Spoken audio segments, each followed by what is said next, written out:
Let's start with the first one. So our first prediction is that regulating AI will become a primary focus for some regulators and policymakers. And Nathan Ross, I can start with you if you could, elaborate on that prediction. Perfect. Thanks so much, John. So, the context for this is that AI is the world is talking about AI. The world has been talking about AI consistently for the past year and a half. We know AI has been around since the 80s, but the technology that underpins or founds AI has only recently developed to the position where it needs to be to make the technology accessible to the world. And so there's an increase of consumer grade AI, which means that the impact of the technology is also more significant.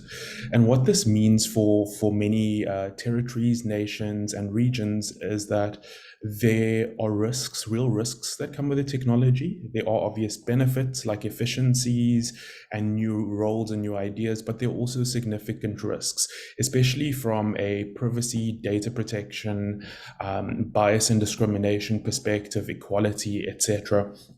And so our prediction really is that because of what has happened across the globe, some regulators and policymakers will focus more on AI.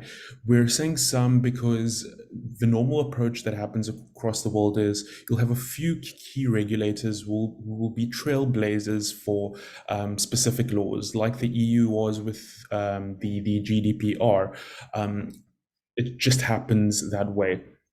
But what we've seen consistently is that whatever regulations do emerge, they do either take the position of either encouraging industry self-regulation, where they want the industry where AI specifically is being used to regulate the technology. Otherwise, there'll be ethical frameworks that the regulations prescribe, and then there may also be rules-based regulations where they set out these are the types of AI you can and can't use. But most of the approaches tend to be risk-based approaches, which you'll see from the EU's AI Act later that David will be speaking about. What is key, though, coming out of this is how you would respond to these regulations. And really, it's very difficult to know what's happening around the world, but we've been spending a lot of time surveying what has happened, distilling these regulations to its key principles.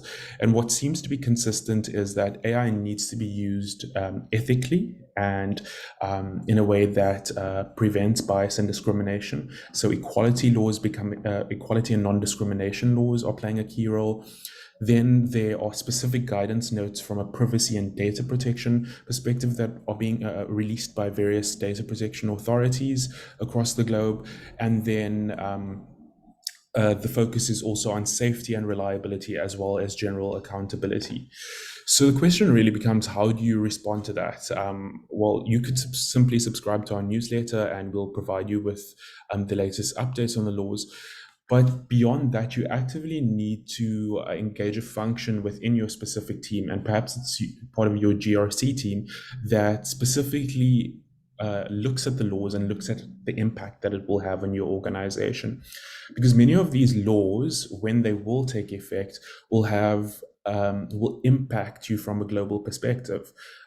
Everyone thought that the GDPR was initially going to be limited to the EU, but as soon as it took effect, anyone who did business with anyone in the EU, or who wanted to know what the best practices are relating to data protection, started following the law in order to enable their business, but also to ensure that they're doing what's right from a data protection and privacy perspective.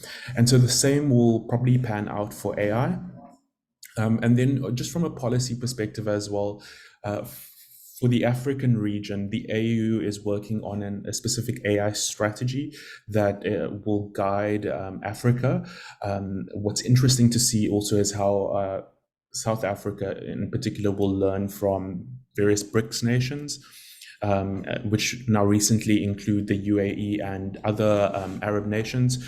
And what happens specifically in that region is that one country would set the it would be the trailblazer, and then the others would follow. So we are actually going to have access to a diverse set of policies and regulations, and we'll eventually need to take a position from that perspective. But from a South African perspective, policy is still on its way. We still need an AI policy, we still need an AI strategy. Let's see what happens in the next few years.